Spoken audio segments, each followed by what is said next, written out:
On this episode, we'll talk about iron as a supplement. We'll also talk about essential oils added to water. We'll also talk about enjoying a sauna, and we'll also talk about a stretched sleeve.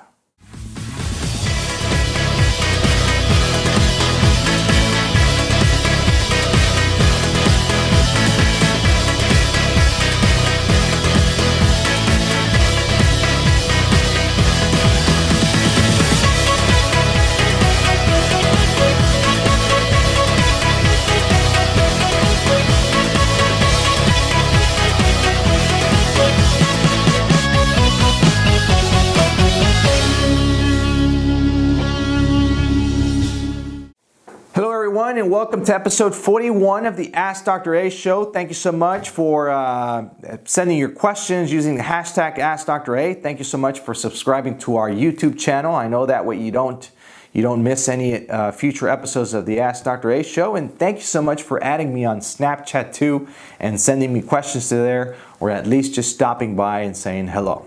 So let's get into the show. Do you need to wait to take your iron pill when drinking milk or eating yogurt? All right, so let's talk about taking iron as a supplement. Iron as a supplement is good, normally taken by women that have a tendency to have anemia because they've got some bleeding or any other issue. But anyway, the deal here is taking iron. If you're indicated to take iron, the best way and ideal way to take iron is in an empty stomach. But, here's a big but. Iron is kind of aggressive or kind of rough on an empty stomach, specifically on the gastric sleeve. So, some people would say, well, how about if I take it with a glass of milk? The thing is, anything that contains calcium, like milk or like a drinkable yogurt or anything like that, may alter the absorption of iron. So my suggestion is take your antacid morning and evening, and maybe at noon take your iron on an empty stomach and you're covered. So yes, if you take iron, like this patient is asking, if you take iron with anything that is dairy that has some calcium, which they do, your iron supplement will not be absorbed the way it should. Is it okay to use essential oils in your water? All right, so we have this new tendency of essential oils now, used to be added on food, water, liquids, rubbing, all this stuff. But yes, the answer is yes, you can use essential oils added to your water. It won't interfere at all with the healing process, or phase 1 clear liquids, or phase 2, or from there on. So yes, you can use essential oils added to the water. It won't interfere at all. How soon after being sleeved can I come back to enjoying sauna time? All right, so I'm not worried at all about your incisions after 7 or 10 days going into a sauna for enjoying a sauna for the heat and everything. I'm worried about you getting dehydrated. All right, so the number one thing here is avoiding dehydration. Do not enjoy a sauna. First few weeks after your surgery, you'll get dehydrated. You can only intake so much water or fluids at a time with the sleeve the first few weeks. And I would at least wait at least a month. When you're able to intake more at a time, your urine is clear, not concentrated. And after those 30 days, plus those 30 days, your incisions are all nicely healed and you're clear there.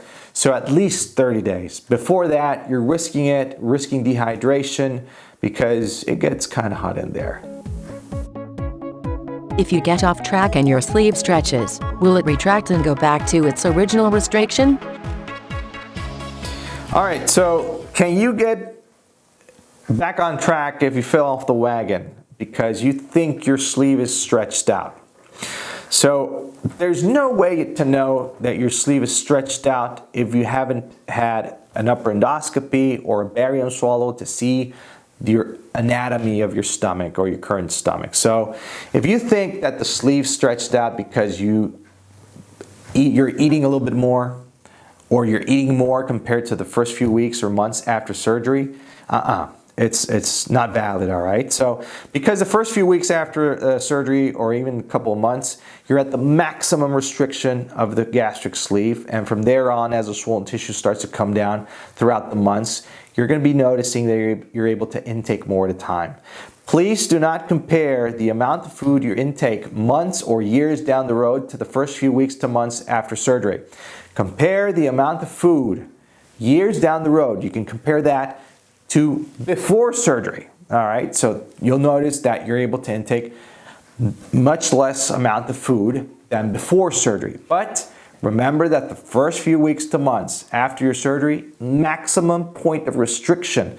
That is not compared. It's not fair to compare that to years down the road with your sleeve and saying your sleeve has stretched because you've got more capacity. Okay, so get back on track. Yes, you can always get back on track. To say it's stretched, you need to have some studies done to see actually if it is stretched. How was your technique performed?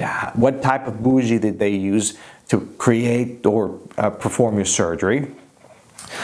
There's all these factors, all right? So don't just say, well, my sleeve is stretched out and I fell off the wagon. Now, you can always get back on track. Now, you need to do two main things, and I've said it once, I'll say it again.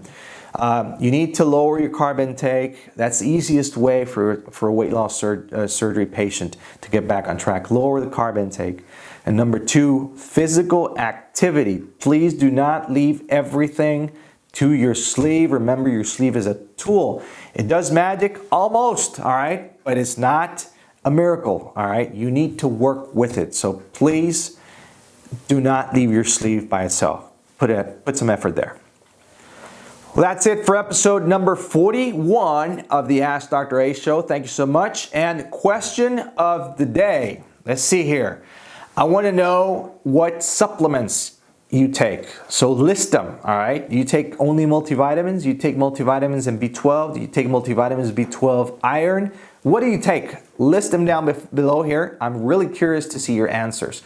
Thank you so much. I'm Dr. Alvarez from Endobariatric.com, where we are changing lives one sleeve at a time. Take care and God bless.